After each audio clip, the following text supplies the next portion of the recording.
हाँ जी दोस्तों, क्या हाल है, क्या हाल है, क्या हाल है। I hope you are all doing really really well. दोस्तों, good evening and welcome to today's video. आज हम लोगों का एक बहुत ही स्पेशल स्पेशल स्पेशल इंटरव्यू होने वाला है। आपको लग रहा है कि हम एक रैंक होल्डर को इंटरव्यू करने वाले, नहीं, हम दो ट्विन सिस्टर्स को इंटरव्यू करने वाले हैं जिन्होंने सीए फाइनल नवंबर 2023 में रैंक स्कोर किया है। आपके सामने है, जैसा कि आप नीचे देख सकते हैं, नाम लिखा हुआ है। आपके सामने है संस्कृति पारोलिया जिन्होंने AIR 2 स्कोर किया, और उनकी ट्विन सिस्टर जिनका नाम है श्रुति पारोलिया जिन्होंने AIR 8 स्कोर किया है सीए फाइनल के एग्जाम्स में। दोस्तों, चेहरे में हंसी देख के आप समझ ही सकते हो कि कितने एक्साइटेड है वो अपने रैंक को लेकर के। But welcoming them to today's interview. Before we start, Sanskriti and Shruti, thank you so much for giving your time. And before we begin, can you just quickly introduce yourself कि हु इज संस्कृति और who is श्रुति? क्योंकि मैं बोलूंगा left वाले तो आप बोलोगे sir आपका लेफ्ट कि मेरा लेफ्ट, तो आप प्लीज बता दो। I'm Sanskriti and I'm Shruti. So Sanskriti secured AIR 2 and Shruti secured AIR 8. Perfect, guys. All right. Welcome to my channel and thank you so much for giving your time, दोस्तों। शुरू करते हैं आपका interview. आप लोगों से कुछ सवाल है जो मेरे को आपको पूछना है, पर मैं इधर उधर का सवाल पूछने के पहले टू द पॉइंट एक सवाल पूछता हूँ जो मेरी पर्सनल क्यूरियोसिटी है, ठीक है। जब मैं पढ़ाई करता था ना, तो मेरे साथ मेरा एक दोस्त था, ठीक है। जुड़वा तो वो मेरा दूर दूर तक नहीं था, दोस्त था, पर भाई जैसा था। पर वो ना कभी ज्यादा पढ़ लेता था ना, तो मेरा मूड खराब हो जाता था। कभी मैं ज्यादा पढ़ लेता था तो उसका मूड खराब हो जाता था। सच सच बताना, ठीक है, ये तुम्हारे साथ कभी होता था? आई थिंक ये कॉम्पिटिटिव सेल में ज्यादा हो जाता था कि अगर श्रुतिका से थोड़ा ज्यादा चल रहा है से थ्री पीरियड ज्यादा चल रही है, एक चैप्टर आगे चल रहा है तो क्योंकि लाइक मुझे फिर कवर अप करना ही है। नेक्स्ट आज या कल मैं कवर इट अप। वैसे हो जाता वो था। कॉम्पिटिटिवनेस था आपस में एक दूसरे के साथ? करेक्ट था स्पेशली जब जैसे हम आर्टिकल शिप कर रहे थे तो she was working on some client maybe उसमें लेट नाइट चल रहा है तो शी कुड नॉट स्टडी तभी व्हेन आई वुड स्टडी। फिर उसको कवर करना पड़ा था तो वैसा कॉम्पिटिटिवनेस है। कभी ऐसा बीच में ये फेज आया जहां लगा यार साथ में नहीं पढ़ते ही तो शायद अच्छा। अभी तो देखो, on the hindsight of course you will realise that it was all good on the hindsight. But तब जब आप ये पढ़ रहे थे, तब कभी एक बार बीच में फीलिंग आई यार इतना प्रेशर आ रहा है एक दूसरे को देख के, अलग अलग ही होते तो शायद अच्छे से पढ़ाई तो होती। हम बचपन से ही साथ में पढ़ते थे ना तो फिर ऐसा नहीं था। सो लाइक अच्छा, बचपन से ही वो आदत हो चुकी थी उस चीज की।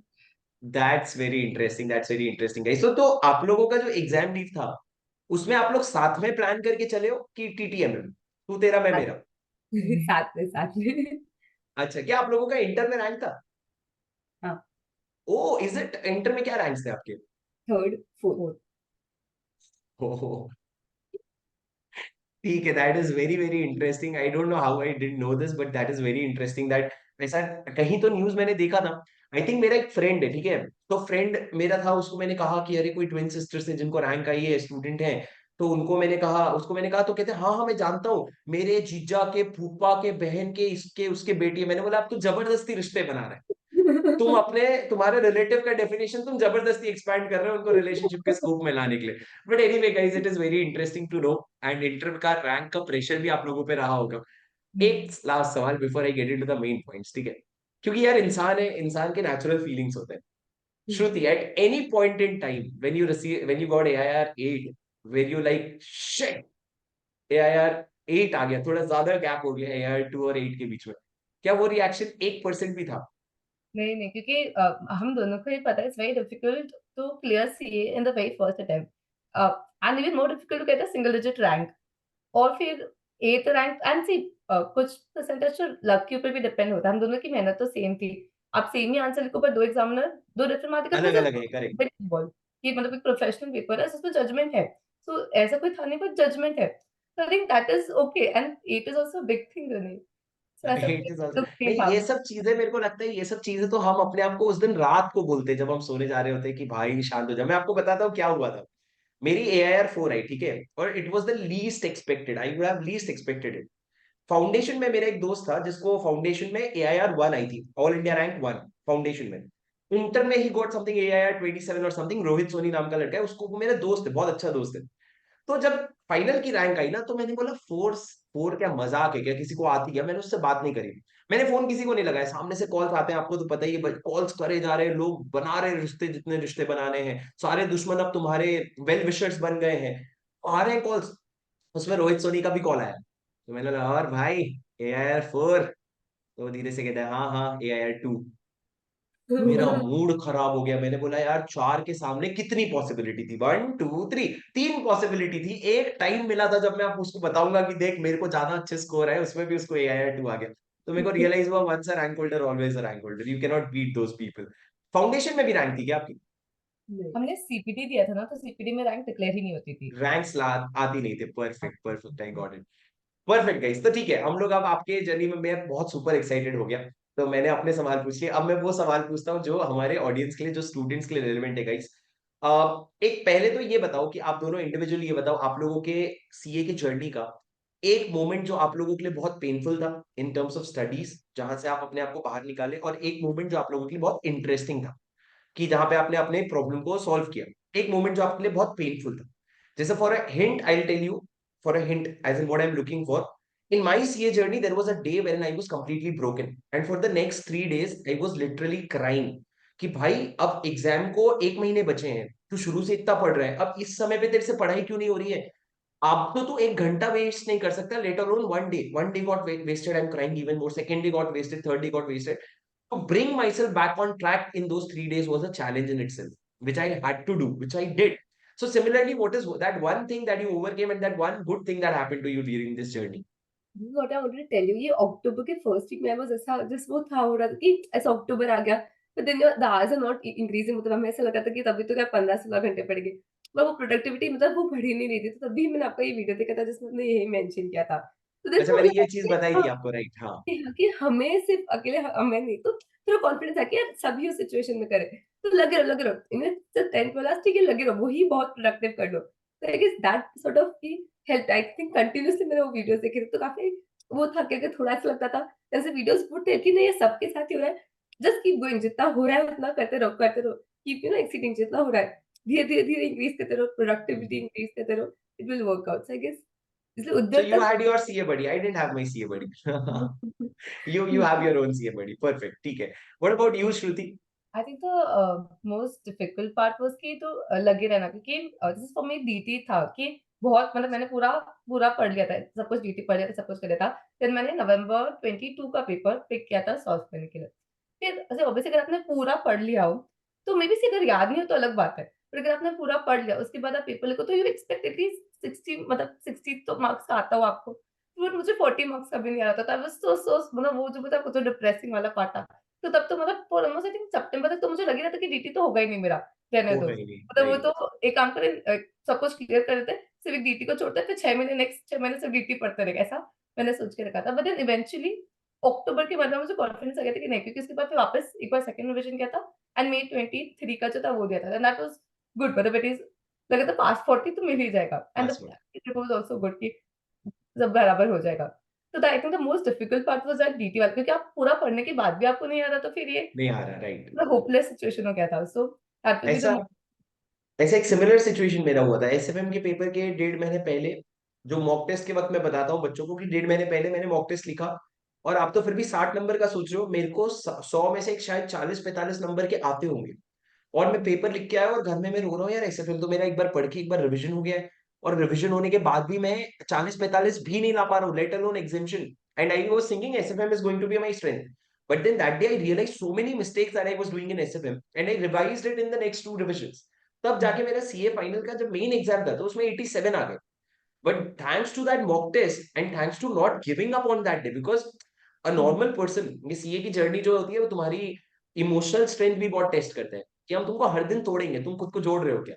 तो वो अगर टूट जाता मैं, यार ऐसे में हो ही नहीं रहा, छोड़ भाई, एक ग्रुप दे, तो एक ग्रुप पे फोकस कर, तो वो आगे चल के अच्छी चीजें होती ही नहीं। But anyway, good to know guys. सबसे इंपॉर्टेंट सवाल, सारे स्टूडेंट्स का सबसे फेवरेट सवाल, कितने घंटे maximum? I think during the first year of the articleship हम ट्राई करते थे 2 से 3 घंटे हर वीकडे में, कौन एंड वीक पढ़ते हैं फर्स्ट ईयर में? तो पढ़ने ही अलाउड नहीं होता है। ये तो कोई मतलब बात, ये तो चीटिंग है भाई, ये तो आपने चीटिंग कर ली। बट इट वाज़न्ट रेगुलर, ऐसा नहीं कि हर दिन में कि 2-3 आवर्स, अगर जैसे सब में कुछ आर्टिकलशिप में कुछ चल रहा हो तो वो चल जाएगा। कोविड वाले भी थे ना, तो first year was work from home, so we could give that time, आराम से दे सकते थे, क्योंकि आपका ट्रैवल टाइम ही बच जाता था, तो वो दे देते ऐसे हैं में शाम भी आप खुद टाइम पास करते रहो, तो भी सुबह सुबह का थोड़ा पढ़ टाइम तो सकते हो मिल ही जाता था। पढ़ने के लिए। बोलो। So basically during the weekdays हम अराउंड 2 to 3 आवर्स पढ़ते थे, maybe not every day, क्योंकि अगर कोई फैमिली फंक्शन है समथिंग एल्स तो वो तब स्किप हो जाता था, but we would try to give 2 to 3 hours every day. So हम क्या करते थे, because I don't like studying theory subjects, ऐसा मतलब अगर स्टडी लीव में बुलाओ, मुझे बोलो पूरा दिन सिर्फ एक थ्योरी सब्जेक्ट पढ़ना है, so that will not be very good. तो what I would do is, मैं मंडे टू फ्राइडे जो आजकल जब छुट्टी होती थी, तब 2-3 घंटा हर दिन थ्योरी पढ़ते थे, because that is manageable, small dose में चल जाता है। एंड वीकेंड में some practical subject, and that's how theory practical किया था। तो I think SFM and law was done in the first year. तब हम तो पापा एंड क्लासेस के साथ ही फिर हम होमवर्क वगैरह जो भी है साथ में पढ़ लेते थे, जो जितना क्लासेस का चल रहा है, एंड लॉ सेल्फ स्टडी में वो पढ़ लिया था फर्स्ट ईयर में अराउंड। सेकंड ईयर में ऑब्वियसली क्योंकि एग्जाम्स नियर आ रहा है तो प्रेशर बढ़ता है, तो we increase that hours to 3 to 4 hours. Now अभी obviously there will be some busy period जहाँ कुछ भी नहीं होता, तो वो ठीक था, but then other than that जो नॉन बिजी पीरियड में वी ट्राई टू कंपेंसेट, और ट्राई करते थे 3 to 4 आवर्स वीकडेज में, एंड वीकेंड्स में 8 to 10 आवर्स तो कर रहे। डिपेंड्स ऑन द वीकेंड, अगर वीकेंड वर्किंग है तो फिर that will not be possible, but otherwise we would try for that. And जो 4 months का स्टडी लीव था उसमें इनिशियली टारगेट तो ज़्यादा था, बट देन प्रोडक्टिविटी आती थी 8 to 10 आवर्स की इनिशियली, फिर then increase to 10 to 12, and then eventually जब एग्जाम बहुत नजदीक आ गया तो और भी ज़्यादा। नहीं तो एग्जाम हॉल का छोड़ दो, एग्जाम वाले दिन तो सिर्फ पढ़ाई है, उसमें कोई नंबर ऑफ आवर्स नहीं, वो तो सिर्फ पढ़ाई है। पर आपके एग्जाम के पहले what was your peak hours that you touched, like what was the one day comes wherein you are like super aggressive, what was that one day? I guess last का पूरा अक्टूबर का मंथ ही वो उस phase में चल रहा था वो कि 14 पता नहीं अभी वो आज अब ट्रैक करना बंद हो हाँ। गया था। अब तो चल ही रहा था कि कोई नहीं रहा, हर दिन कहते थे कि इतना टारगेट है, थोड़ा कम ही अचीव हो रहा था, एग्जाम नियर आ ही रहते। भाई 15 घंटे टच होते थे? 14। हाँ। 15 घंटे? 15 आवर्स आप पढ़ रहे हो, बट प्रोडक्टिविटी 15 आवर्स की नहीं आती, तो ऐसे अराउंड 14 टच हो जाता था। छी छी, 14 बहुत खराब, बहुत 14 घंटे तो बहुत कम है, इतने तो छी छी छी छी। ना ना ना, विल हैव टू रीवैल्यूएट भाई साहब। 14 आवर्स ऑफ प्रोडक्टिव आवर्स, सुन रहे हो तुम लोग? फिर कहते हो हमारा रिजल्ट क्या हो रहा है सर? प्रैक्टिकली पॉसिबल है, मगर हम्म 14 आवर्स प्रोडक्टिव से प्रैक्टिकल, थ्योरी अगर पूरे दिन करो तो 14 आवर्स प्रोडक्टिव तो प्रोडक्टिव हाँ। पॉसिबल ही नहीं है। प्रोडक्टिव तो बिल्कुल पॉइंट, मतलब of course the point is it is human brain, right? You can not feed, you just can not feed knowledge knowledge knowledge, ले ले भाई, वो बोर हो जाएगा। बट आप कब थियरी कब पढ़ते थे आप, जनरली सुबह की आई शाम? वाज जस्ट मेंशन दिस कि यूजुअली मैं क्या करती हूँ, अगर full day for example theory, तो पता है मुझे कि रात के वो जब जस्ट सोने से पहले वाला टाइम है 1-2 घंटा, मुझे पता है कि अगर मैं बुक लेके पढ़ा तो मैं उतना प्रोडक्टिविटी आएगा ही नहीं। तो कोई रिविजन लेक्चर, कोई अमेंडमेंट वीडियो ऐसा कुछ देख लो, तो आपका वो कुछ तो सीखोगे ना, अगर आप सुन रहे हो तो भी कुछ तो हाँ, सीखोगे 50-60 पे। बेटर देन आप जो नॉर्मल बुक खोल के करोगे। तो ये करेक्ट। अच्छा हो गया था, व्हाट आई पर्सनली फेल्ट कि ये it worked well in the study. जो मुझे अच्छा नहीं लगता था कि यार, मुझे लगा था कोई कंसंट्रेशन बन ही नहीं रहा। तो कोई रिविजन वीडियो देख लो, कोई अमेंडमेंट वीडियो देख लो, कुछ देख लो। तो at least that will feel like आप कुछ नहीं करो, ऐसा भी नहीं हो रहा।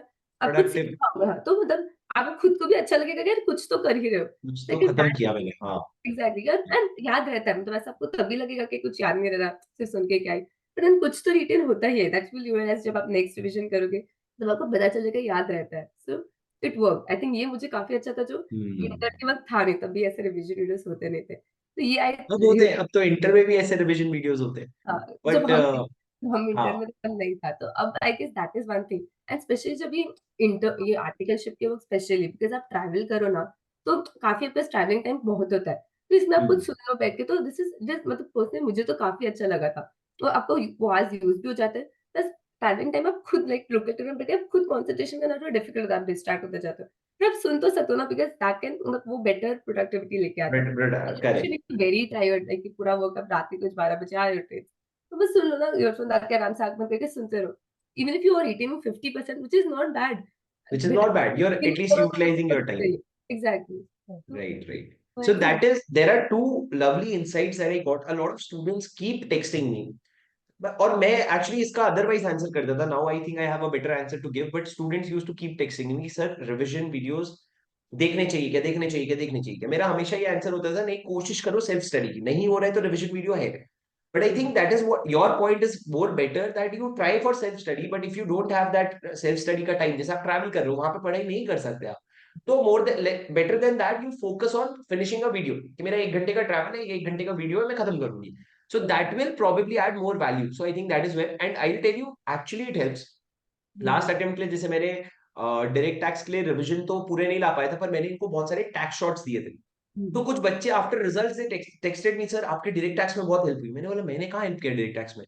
तो कहते हैं सर टैक्स शॉट्स जो आपने दिए थे उससे हम लोग रिवीजन कर करके हमको वो चीजें सुनने में बहुत ज्यादा रिटेन हो रही थी।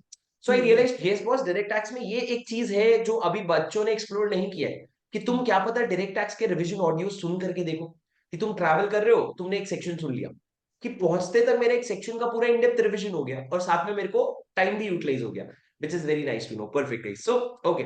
Now tell me, what was your motivation to keep going? Because every second day I get a message, and this is not for me, this is for the students that are listening to you. You have to tell them. There are two questions that they always ask. Sir, मैं fail हो गया, मेरा पूरा confidence हिल गया, ठीक है, मैं शायद फाउंडेशन में मैंने बहुत अच्छा किया था, 12th तक मेरे बहुत अच्छे स्कोर थे, I never saw a failure coming in my way, and now that has happened, I am not able to revive out of it, number 1. And number 2, how do I keep going? Where do I find that source of constant motivation? Because external motivation is temporary. Where do I find that constant motivation? वो क्या करूं मैं? तो ये दोनों में आप लोगों का क्या ओपिनियन है? देयर वाज़ वन थिंग जो मेरे प्रोफेसर ने मुझे बताया कि हर दिन सेम नहीं होगा। अगर आप एक्सपेक्ट करो कि हर दिन आप एकदम बेस्ट प्रोडक्टिव रहोगे, हर दिन वो करोगे तो वो नहीं होगा। कोई-कोई दिन होंगे जब थोड़ा कम होगा चलेगा, नेक्स्ट दिन कवर अप कर लो ज़्यादा करके। कोई दिन होगा जब मन नहीं करेगा, देख 3-4 दिन हो गए थियरी के ऑडिट पढ़ लो, तो होगा कि 5th डे थोड़ा बोर होगा। होगा, एक्सेप्ट इट, एक्सेप्ट कि आप इंसान ही हो, जैसे आपने बोला कि होगा कि एंड बट एक्सेप्ट इट। अगर आपको लग रहा है कि बहुत अनप्रोडक्टिव हो, 1-2 रिविजन वीडियोज़ देख लो, 2-3 घंटा ब्रेक ले लो, जो भी आपको अच्छा लग रहा है, and have a good sleep that night. Next दिन सुबह आप खुद ही प्रोडक्टिव फील करोगे। आई फील थिंक कर, that is and I one starting times में have a good sleep and good food अच्छा करो तो अच्छा खाओगे, अच्छा सोओगे तो usually you will be in happier mood and happier mood usually means थोड़ा प्रोडक्टिव तो रहोगे। Like is that so how many hours did you guys used to target to sleep? 8 at least 8 What? 7-8 How many hours? 7-8 hours sleep. वो and तक And आते did you have a fixed time था। for that? Did you have like a fixed time to sleep? तो initially जब articleship चल रहा था तब नहीं, तो स्टडी लीव में तो बड़ा हेवायर था। हाँ, 8 घंटे फिर भी कोशिश करते थे। 7 हाँ, हाँ 7 7-8 आवर्स। मतलब देखो, वो let's keep it at 7 7 because student will be like, मैं 5 घंटे सोता हूँ, यहाँ ये 8 घंटे पढ़ के रैंक ला रहे हैं, 8 घंटे सो के रैंक ला रहे हैं, मैं 5 घंटा सो के मैं पास भी नहीं हो रहा हूँ। तो I think 7 hours is maximum, but I think it depends on body to body, it varies from person to person, like I can not operate without sleep.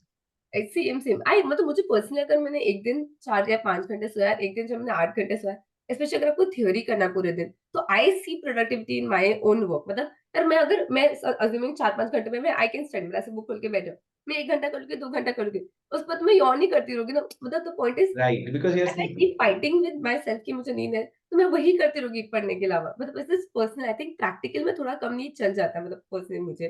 कि चलो प्रैक्टिकल करना है तो थोड़ा कम नींद ले लो। तो अगर दिन में थ्योरी करना है, पूरा बैठ के आपको 12-13 घंटे थ्योरी करना है, तो वो चीज़ इफ तो यू वांट नींद टू करेंगे। प्रोडक्टिव, हाँ। मतलब but that So is good personal I guess. sleep, good sleep and good food, good and healthy food that keeps you active is very important, right? That's true. Or other than that, how do people revive? Like, how do they come back?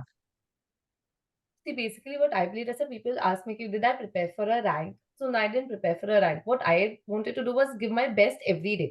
तो चाहे ना मैं 400 में भी पास हो ना, मुझे नहीं रिग्रेट होगा। आपने मुझे मुझे 8th रैंक है, मुझे रिग्रेट है नहीं, क्योंकि मैंने तो पूरी मेहनत कर दी थी ना मेरे। I did everything from my own and. तो मुझे कोई दुःख नहीं होगा। That result it will not be a regret day. So I will say that कि आप अपना बेस्ट दो हर दिन, आप अपना बेस्ट दो। Keep giving a best. फिर लीव इट, बाकी सी आपका हार्ड वर्क ही आपके हाथ में है। बाकी बाकी सारी चीज़ें is not in your the luck वगैरह, not in your hand. So you give your own hard work. And many people जिनने मुझे ये भी बोला कि उन्हें they did your best, papers भी अच्छे गए थे पर नहीं क्लियर हो पाया। I really tell them this कि आपने जो भी स्ट्रैटेजी फॉलो की थी, जो आपने सोर्सेस यूज़ किए थे, आप वही सोर्सेस यूज़ करते रहो because you were very, very close anyways which आप बस जस्ट दैट लिटिल और पुश अप, मतलब आप ऑलमोस्ट फिनिशिंग लाइन पे थे। जस्ट 2-3 और ही कदम था, तो बस लगे रहो। मतलब मतलब आप don't try to self doubt मत करो कि क्या था, कुछ रॉन्ग था, नहीं। You were almost there, you are just there. Just keep going, that will work out. That's a very true point, and Shruti, I keep telling this to every student. They're like, sir, मैं rank target करूँ क्या? तो तेरे target करने से कुछ नहीं होता. The only answer is, which was very rightly put by Shruti, and that is what I keep telling you. The day you go and give your best in the paper, whatever results will come, you'll happily accept it. आज आप self doubt में क्यों आ रहे हो? क्योंकि शायद आपने अपना बेस्ट नहीं दिया। आज जो भी बच्चा फेल होता है ना, I have seen in my experience, for example, a student takes 2 attempts and then in the third attempt he clears. When I talk to him, he always accepts कि सर इस बार मैंने किया था कुछ अलग, मैंने सारी चीजें कवर करी थी, मैंने सारी चीजें जो प्लान करी थी उसको मैं अचीव कर पाया, फिर जाके मैं सेल्फ प्रिपेयर्ड होके 100% कॉन्फिडेंट होके एग्जाम लिखा, मैं पास हो गया। ये चीज मेरे पिछले 2 अटेम्प्ट में नहीं थी। तो तुम रैंक करो ना करो, जब तक तुम अपना बेस्ट, अभी बच्चा कहता है सर मैंने पिछले बार एक ग्रुप दिया था, उसमें बहुत ग्रुप दिया था, मैं फेल हो गया, एक सब्जेक्ट में एग्जामेशन आया, क्या मैं एग्जामेशन ड्रॉप करके रैंक टारगेट करूं? भाई अभी अभी जिंदगी ने तेरे को एक ठुकराया है, तू बोल रहा है अब मैं ऐसा रिवेंज थोड़ी है कि अब देख मैं रैंक लाके दिखाऊंगा, तो you give your 100%। Then he is like 10 days later he calls and he is like पढ़ाई नहीं शुरू हो रही है सर।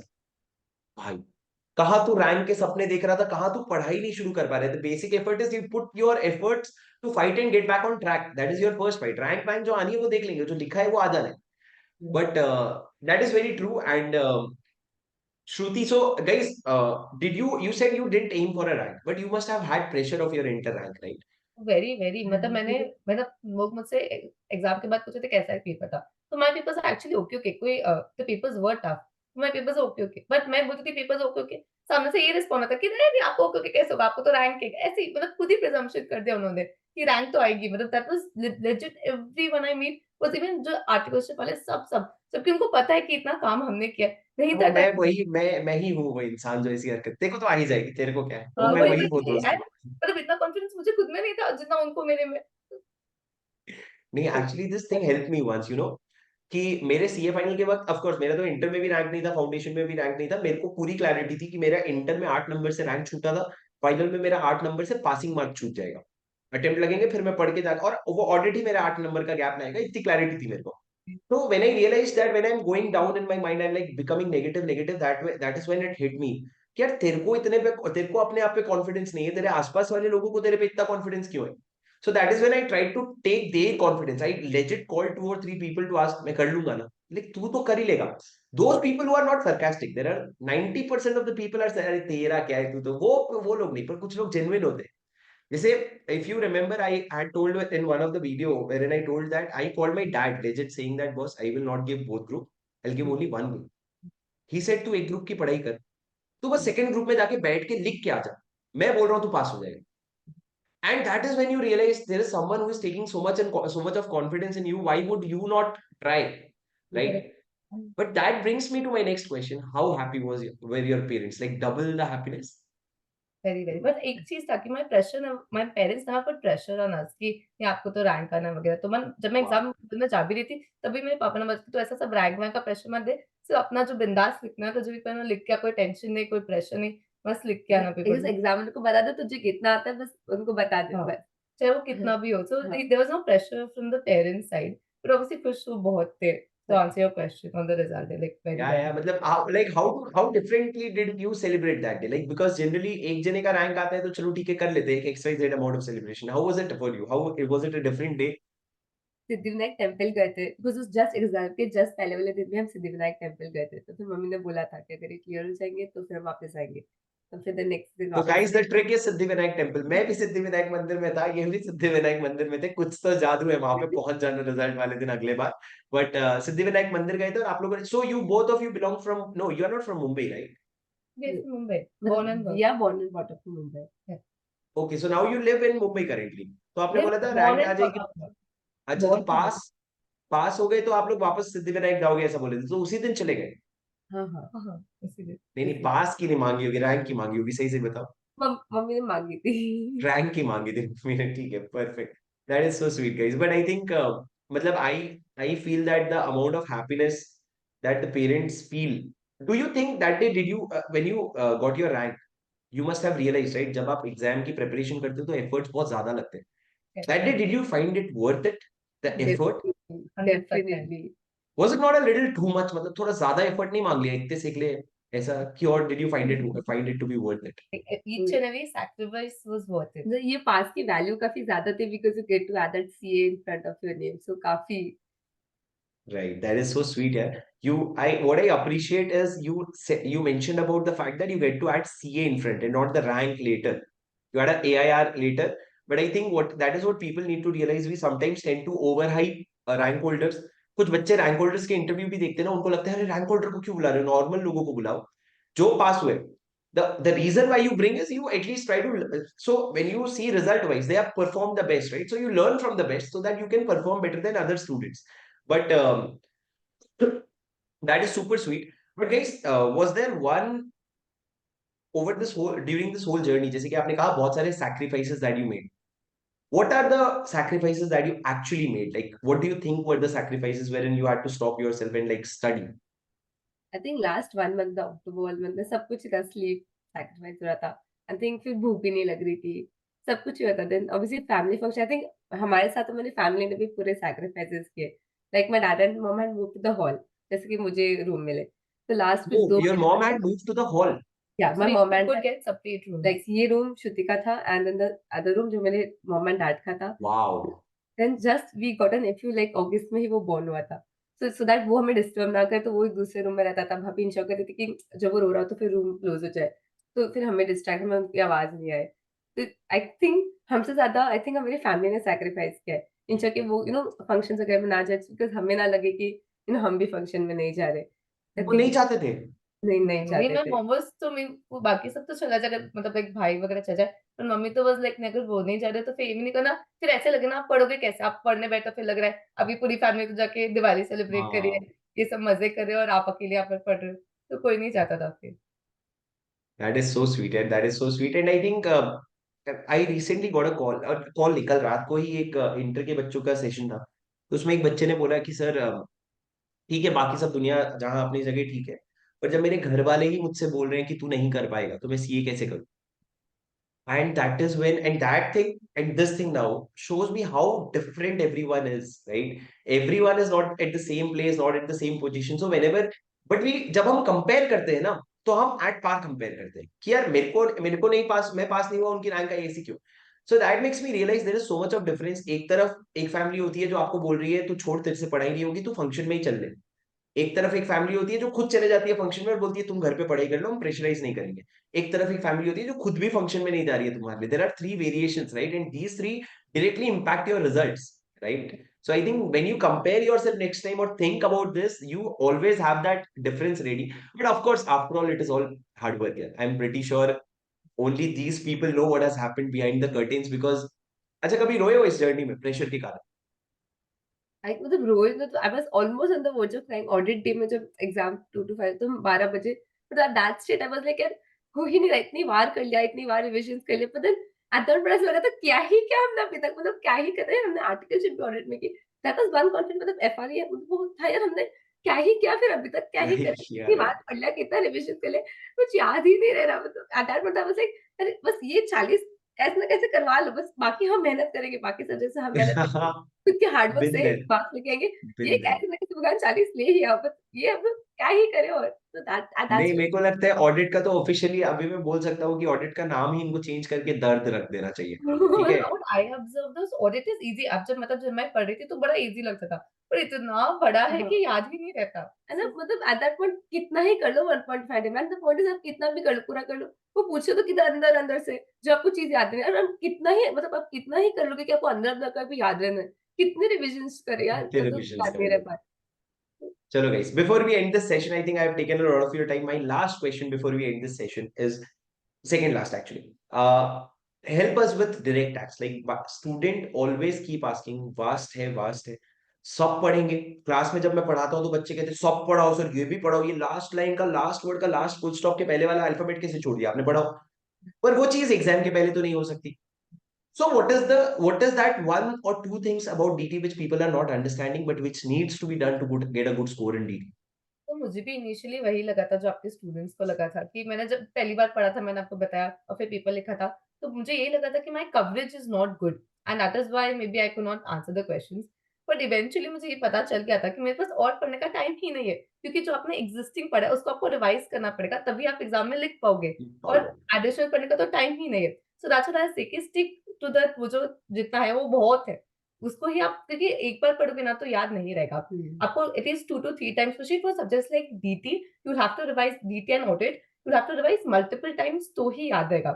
So I'll say कि DT जितना है वो ठीक है, मतलब ऐसा जैसे आपने बोला एकदम पौने तक तो, and it's not even possible। आप सिर्फ DT थोड़ी प्रिपेयर करो सिर्फ DT का पेपर के लिए, तो आप जितना है वो पढ़ो और फिर at least 2 revisions to the must, तो ही आपको फिर Revisions IUP is the right must. करना होगा। No, And I I have think started telling students that if you are giving group 2 alone, only DT, ITT and paper 6, then DT at least 3 revisions is a must because you are giving only 3 subjects, right? And you have to take make DT your strength. You cannot go underprepared for DT. 3 revision करना और इतने vast syllabus का और exam के पहले फिर से revise करना, बट 1.5 दिन में पूरा रिवीजन होता है श्रुति और संस्कृति? नहीं तो होता। जो छूटता है वो क्या छूटता है? जो चीज आपको अच्छी आती है, मतलब आपने ये 1 2 3 रिवीजन करने के बाद आपको ये तो पता चलेगा ना, कोई चीज अभी तक तो कोई प्रोविजन याद रह ही गई होगी ना, और वो पता रहेगा करेक्ट। आपको प्रोविजन कोई नंबर आपको याद रहते ही नहीं है। तो वो टारगेट करो, जब आपको पता है आपकी स्ट्रेंथ बन चुकी है, आपको ये तो आता ही है अभी, ऊपर ऊपर से मतलब पता है 2 3 प्रोविजन जब आपको नहीं याद रहते, तो 2 3 नंबर्स है वो ऊपर ऊपर से देख लो कि ये नंबर्स है जो एकदम शॉर्ट टर्म मेमोरी में जाते हैं, द लिमिट्स वगैरह, तो वो देख लो। कोई तो कुछ तो पार्ट होगा जो आपको अभी तक याद हो ही गया होगा आपको। जो Like आपको if अभी तक other याद than है। that part is what you can focus on, is what we had done. And I like to add कि राइटिंग प्रैक्टिस जरूर करो, बिकॉज है ना पीपल लाइक डीटी, जब आप जाके अगर अपने लेट्स से मैंने कोई राइटिंग प्रैक्टिस नहीं की थी और मैंने डायके नवंबर 22 का पेपर देखा था, तो बहुत ज्यादा द ओवरवेलमिंग था। काफी डिफरेंट, तो ऐसे कि डेफिनेटली पेपर देखो, सी आई एम नॉट सेइंग कि सेम पेपर आ जाएगा या कोई सिमिलर क्वेश्चन आएगा, नहीं ऐसा कुछ नहीं होता, बट फिर at least you will be used to seeing such oh new questions, such difficult questions in the paper. So when you say writing practice, can you quantify for direct types? How much writing? Like, do you write 2 papers? That is enough? Or do you write 3 4 questions of every chapter when you are doing your classes? That is enough? Or what? When you say writing practice, what writing practice? हमने some like question book जो थी वो तो normal solve किया था, like in the short short जो answer लेके आके फुल वाला, हाँ। मतलब शॉर्ट में ऐसा पूरा लिखते नहीं थे कि इनका प्रकार नहीं था, बस शॉर्ट्स वाला, that is when we had practice. And 2 papers के थे स्पेशली बिकॉज़ हमें डीटी काफी टफ लग रहा था। And also agree what she said कि आप एटलीस्ट मेंटली रेडी हो जाते हो कि पेपर टफ रहेगा। वही अगर मैं एग्जाम के दिन ऐसा पेपर देखती तो भाई क्या ही हो जाता कि यार कुछ आ ही नहीं रही। तो देखिए पहले से हमने 2 एकदम खराब-खराब पेपर सॉल्व करके रखे थे। खराब। तो ये पेपर उससे तो अच्छा ही मूड लगा हमारा कि पहले ही खराब हो गया। हाँ, एग्जाम में मूड नहीं नहीं मतलब खराब हो हमारी सकता। एक्सपेक्टेशन ही कम थी कि भाई नहीं अभी 40 लाए बस बहुत हो गया और क्या चाहिए। तो उस अप्रोच से तो पता था पेपर डिफिकल्ट आता है। तो जब हाँ, फिर एमसीक्यू से ठीक-ठाक हो गए, हाँ, चलो क्वेश्चन भी 2-4 तो आ ही रहे थे, चलो उसमें तो स्कोर हो जाएगा, बाकी अपना बेसिक। तो आई गेस वो थोड़ा ऑप्टिमिस्टिक अप्रोच हो जाता है कि वरना तो अगर डायरेक्टली वो पेपर देख करेक्ट। देते प्रिपरेशन के बाद, तो फिर आप कितना ही दुखी हो जाते। तो that way. Correct. Perfect. That is so sweet, guys. Thank you so much. I think that would have added a lot of value. But I think problem तो है सबके साथ, सोल्यूशन तो आपको खुद ही निकालना पड़ेगा। और ये सेम प्रॉब्लम हर किसी की होती है, same solution, some similar solution हर कोई अपने आप फिगर आउट करता है। And as I said, the last question that I want from each one of you to tell me that what is that one motivational line और that one motivational thing that would have revived you multiple times. जैसे कि क्या थी वो चीज जो आपको कुछ समय तक विच केप्ट यू गोइंग। जैसे अगर आपने मेरे को फॉलो किया होगा तो I repeatedly keep telling that there was this one thing, one saying which was निशान चूक माफ नहीं माफ नीचू निशान, which means that you aim for something high and you miss it, that is fine, but you under aim, that is not okay. So that kept me going कि भाई तू पढ़ाई कर, तू पढ़ाई कर, तू पढ़ाई कर। What was that one thing that kept you going? मतलब मोस्टली लास्ट एग्जाम में तो मतलब मोस्ट प्रोफेशनल पेपर्स का प्रोफेशनल करियर का सीख है लास्ट ईयर। तो गिव योर बेस्ट, अभी बस इतने ही तो मैंने मतलब एकदम जस्ट गिव, जितना आप कर सकते हो उतना दे ही दो ना।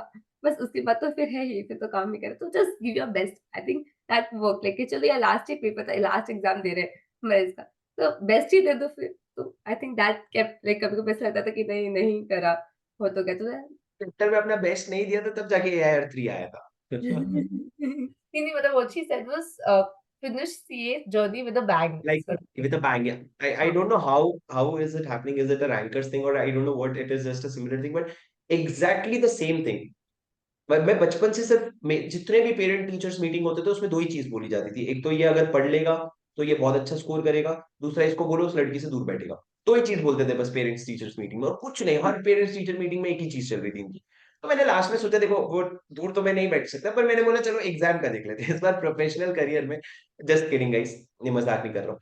पर प्रोफेशनल करियर में मैंने बोला एक बार अच्छे से अटेम्प्ट दे करके देख लेते हैं कि तुम्हारी क्या पोटेंशियल है। That is what was the attempt for me, but what was it for you Shruti? What was it for you? तो I think what kept me motivating was वही जो प्रेशर था, क्योंकि आप जिससे मिलो वो वही बोल रहा था कि फाइनल फाइनल तो तेरा हो ही जाएगा ऐसा, मतलब and I think and now that I come to think of it is better than the other way around, कि कोई मुझे ऐसा बोलता था कि तुझसे होगा नहीं, तुझसे होगा नहीं, तो I can at least tell you मुझे एक इंसान भी नहीं मिला था जिसने मुझे बोला था कि तुझसे तो होगा नहीं, क्योंकि हर इंसान ने मुझे बोला तुझे तो रैंक आएगी या तुझे तो पास तो हो ही जाएगा ऐसा। आई think that kept me going कि भाई लोग की इतनी एक्सपेक्टेशन तो भाई हम भी पढ़ ही ले, so that kept me motivating. That could have become your weakness, but that you made it your strength, which was a wonderful thing. But guys, a lot of learning. I'm super happy to meet you guys, and would love to meet you someday if ever you come to Pune or if ever I travel to Mumbai. But thank you so much for your time, and many congratulation again. दोस्तों जिन लोगों ने video देखो यहाँ तक, तो कोई दिखता नहीं है, बोले इतना सारा प्रेशर नहीं हो पाएगा, जाके पढ़ने लग जाएंगे। बट दोस्तों जो लोग यहाँ तक देखे, कमेंट पे बताना तुमको वीडियो कैसा लगा।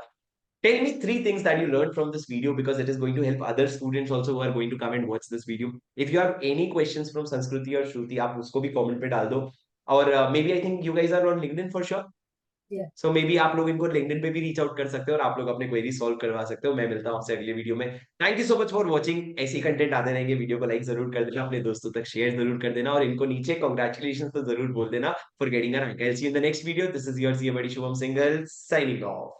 Thank you. Thank you. Thank you guys.